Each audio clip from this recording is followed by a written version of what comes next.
இது குறித்து கருத்துக்களை பதிவு செய்வதற்காக தலைமைச் செய்தியாளர் கார்த்திகேயன் தற்போது இணைப்பில் இருக்கிறார். வணக்கம் சார். இப்போ பாத்தீங்கன்னா ஓபிஎஸ் தொடர்ந்து டிடிவி தினகரனும் என்டிஏ கூட்டணியிலிருந்து விலகுவதாக அறிவித்திருக்கிறார். இது குறித்து உங்களுடைய கருத்து?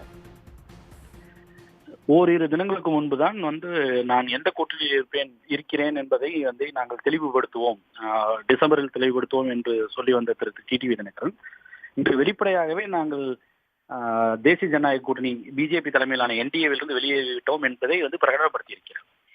இதற்கு ஒரு மாதத்திற்கு முன்புதான் திரு ஓபிஎஸ் அவர்களும் நாங்கள் என்டிஏவில் இல்லை, அங்கம் வைக்கவில்லை என்று அவரும் பிரகடனப்படுத்தினார்.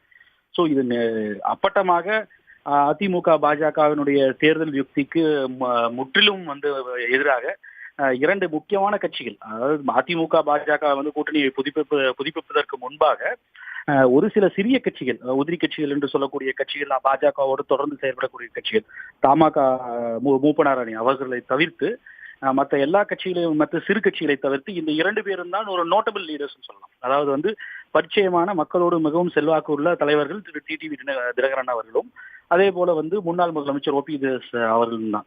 அவர்கள் இருவருமே தொடர்ந்து ஒருவருக்கு ஒருவர் தொடர்ந்து என்டிஏலிருந்து வெளியேறுகிறோம் என்று பிரகடனப்படுத்துவது என்பது அந்த கூட்டணி முற்றிலுமாக சிதறுண்டு போய்விட்டது என்பதை நாம் புரிந்து கொள்ள முடியும். அதுக்கும் அதை விட முக்கியம் திரு டிடிவி தினகரன் அவர்கள் மேற்கூறிய காரணம் அவர் துரோகம் தலைவரித்து ஆடுகிறது அப்படின்ற ஒரு விஷயத்தையும் சொல்லியிருக்கிறார்.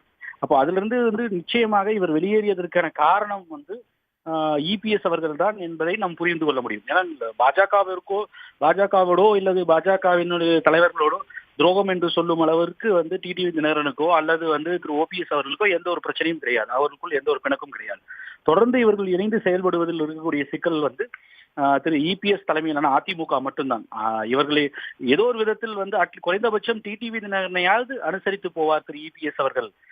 தென் மாவட்டங்களில் அதிமுகவினுடைய திரு இபிஎஸ் தலைமையிலான அதிமுகவின் பலவீனத்தை ஈடு செய்வதற்கு இந்த முறை டிடிவி தினகரன் பயன்படுவார். அவர் கூட்டணியில் தொடர்ந்து பயணிப்பது ஓரளவிற்கு ஈடுகட்ட முடியும், ஏற்பட்ட இழப்புகளை ஈடு செய்ய முடியும் என்றெல்லாம் பாஜக தரப்பிலும் சரி, இல்ல அதிமுகவினுடைய அனுதாபிகள் தரப்பிலும் சரி சொல்லி வந்தார்கள்.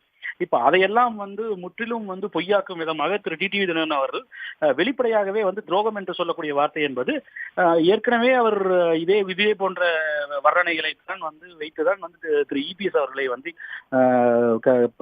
அவர் வர்ணித்திருந்தார். அப்போ இந்த நிலையிலும் மீண்டும் அதை உறுதிப்படுத்துவதன் மூலமாக, அதை வலியுறுத்துவதன் மூலமாக நான் வெளியேறுவதற்கு முதற் காரணம் திரு இபிஎஸ் அவர்கள் தான் என்று மறைமுகமாக பாஜகவிற்கும் ஒரு அழுத்தத்தை அவர் கொடுக்க பார்க்கிறார். இது நிரந்தரம் என்று சொல்லிவிட முடியாது, இருந்தாலும் கூட இந்த வெளியே போவது இல்லை உறவை முறித்துக் கொள்ள நினைப்பது எல்லாவற்றிற்கும் துரோகம் என்று ஒரு இபிஎஸ்ஐ குற்றம் சாட்டுவது மூலமாக பாஜக தரப்பு ஏதோ ஒரு விதத்தில் அவருக்கு ஒரு அழுத்தத்தை கொடுக்கும். சில நகர்வுகளை எல்லாம் ஏதோ ஒரு சில நகர்வுகள் அதிமுகவில் மாற்றத்திற்கு உட்படுத்தப்படும் என்று பாஜகவினால் உந்துதலால் நடக்கும் என்று ஒரு சமிகையைத்தான் அவர் வெளிப்படுத்துகிறார் என்று நாம் புரிந்து கொள்ள முடியும். ஏன்னால் இப்போ செங்கோட்டையன் கூட செப்டம்பர் 5ஆம் தேதி மனம் திறந்து பல விஷயங்களை நான் கூறப்போகிறேன் என்று சொல்லியிருந்தார். மேலும் இன்றும் நேற்றும் பேசும் பொழுது கூட தொண்டர்களின் பரவலான விருப்பம் என்னவோ அதை நான் எதிரொலிக்கப் போகிறேன், அதுதான் நான் என்னுடைய கருத்தும் என்று சொல்கிறார். ஸோ பரவலான ஒப்பீனியன் தொண்டர்களுடைய எண்ணம் அல்லது அதிமுக அனுதாபியினுடைய எண்ணம் என்பது மீண்டும் அதிமுக ஒன்றுபட வேண்டும், அந்த கட்சி வலுவாக இருந்தால்தான், ஒன்றுபட்ட ஒரு அமைப்பாக இருந்தால்தான் திமுக தரப்பில் திமுக மற்றும் அதன் கூட்டணி கட்சிகளை பலமான கூட்டணியை எதிர்க்க முடியும் என்பது பொதுவான கருத்து. அது எல்லோரும் ஏற்றுக்கொள்ளக்கூடிய ஒரு விஷயம். இப்போ அதை நோக்கி திரு செங்கோட்டையன் போன்றவர்கள், இல்ல டிடிவி தினகரன் போன்றவர்கள், ஓபிஎஸ் போன்றவர்கள் எல்லோருமே மறைமுகமாக இபிஎஸ்ற்கு ஒரு அழுத்தத்தை கொடுப்பதற்காக இது போல கூட்டணியிலிருந்து வெளியேறுவது, இல்ல கூட்டில இருக்கக்கூடிய முன்னணி தலைவர்கள், செங்கோட்டையன் போன்ற தலைவர்கள் எல்லாம் வெளிப்படையாக கட்சியினுடைய தலைமைக்கு எதிரான கருத்துக்களை பேசுவது, இல்ல மனம் திறக்க போறேன் என்று சொல்வது எல்லாமே இது நெருக்கடியை மீண்டும் திரு இபிஎஸ் அதிமுக பொதுச்செயலாளர் இபிஎஸ் அவர்களுக்கு நெருக்கடியை நிச்சயம் அதிகப்படுத்தும் ஒரு செயல்தான். அதே போல இப்பொழுது இவர் மக்களை சந்திக்கிறேன், மக்கள் பயணம் என்று ஒவ்வொரு தொகுதியாக சென்று திரு எடப்பாடி பழனிசாமி அவர்கள் எல்லோரையும் சந்தித்து மக்களிடம் அனுதாபத்தை கூட்டப் போகிறேன், ஆதரவை பெருக்கப் போகிறேன் என்று போகிற வேளையில் மாறாக இன்று அவருடைய கட்சியில் இருக்கிற பிரச்சனைகள் தான் முக்கியமான தலைப்பு செய்திகளாக இருக்கிறது.